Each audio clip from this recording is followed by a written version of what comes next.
Greetings, Indie Warriors. I have about 70% of my voice back. That's a positive sign, I guess. Welcome. It is another week of Whose Indie Is It Anyways? This is the show where we take a look at some older indie gems that you might have missed out on. Before we get into this week's selections, we want to take a moment to thank our wonderful indie sponsor Funbox Media. Released this past September, Martian Panic is available on the Nintendo Switch, featuring a comic book art style and 8 levels of arcade mayhem. With a hilarious storyline and a good variety of weapons to use, this game looks out of this world. See what I did there? Yeah, my alien jokes need some work. The game features global online leaderboards and also has some cool bundles available. So don't go out to launch. Purchase Martian Panic today, available now.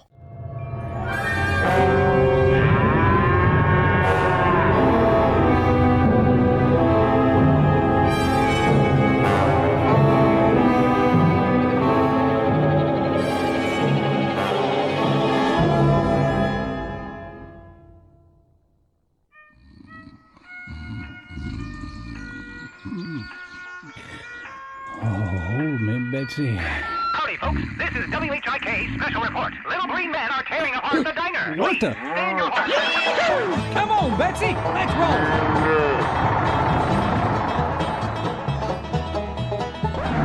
What kind of critters are these?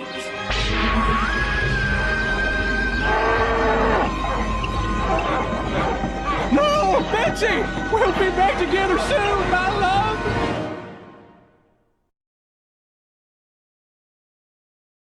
Alright, Indie Warriors, let's look at some awesome hidden indie gems you might have missed out on. And for our first selection, I had to go pretty far back into the recesses of my mind.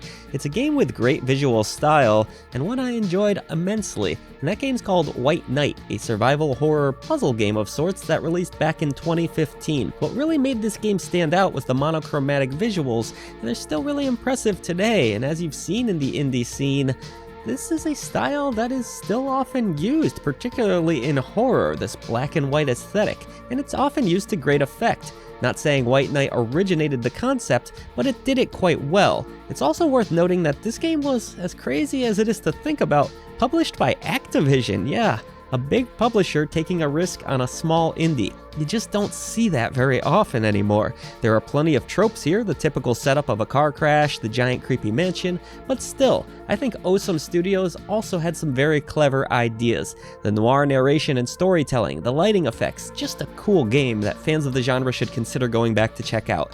There is nothing quite like White Knight even today. And without sleep. Like this one night, back in 1938. This was just another intoxicated day drawing to an end. If only I knew.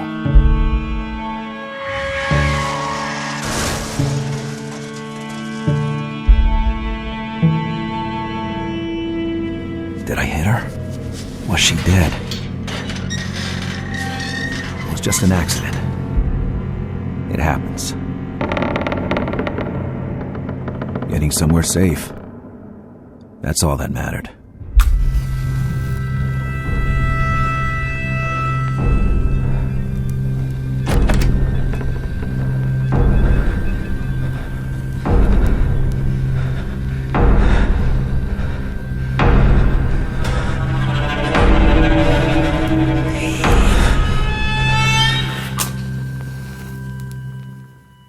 My next selection is a phenomenal, fun-filled action roguelike from 2020 called Going Under.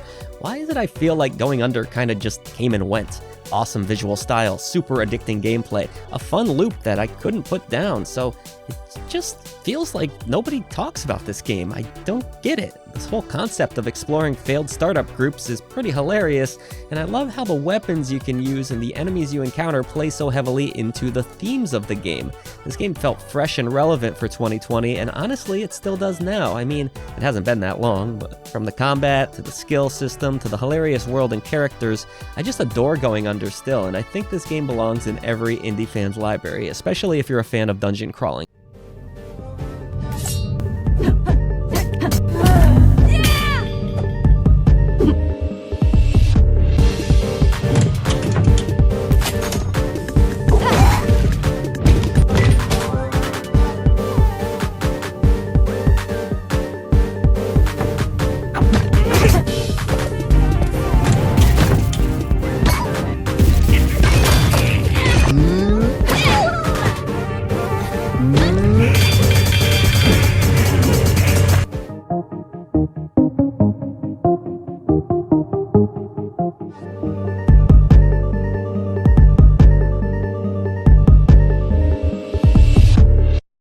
Alright, as we do for our final selection each and every week, it's time to turn to our fans. Remember, you can submit a hidden indie gem in our Discord by becoming a channel member, or head right down in the comments below. You never know, we might end up reading it here.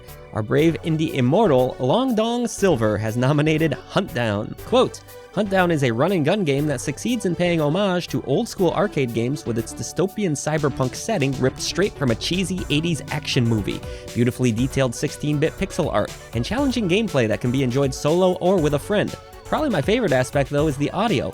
Every spoken line, music track, and sound effect has that distinct arcade cabinet tinge to it that completes the package. The lack of 8-direction aiming, like what you'd find in, say, Metal Gear or Contra, does bring some unfair difficulty, but even so, I'd recommend that any fan of run-and-gun games hunts down HUNTDOWN. Plus, if you have the money and space for it, the creators of this game have an official HUNTDOWN arcade cabinet for purchase on their website. Long Dong, thank you so much for bringing that big dick energy to I Dream of Indie. Awesome selection that, again, I never played, so props to you for sending me a game that I didn't know about. And that's the beauty of this show, isn't it? We all kind of learn together about these awesome indie gems. So thank you all for your continued support of I Dream of Indie Games. Let us know in the comments below. Have you played any of these hidden indie gems? Are you going to now that you've seen this video? We'd love to hear from you, and we would love to hear more selections too. Keep it locked to I Dream of Indie Games for all the latest reviews, live streams, and fun original shows like this.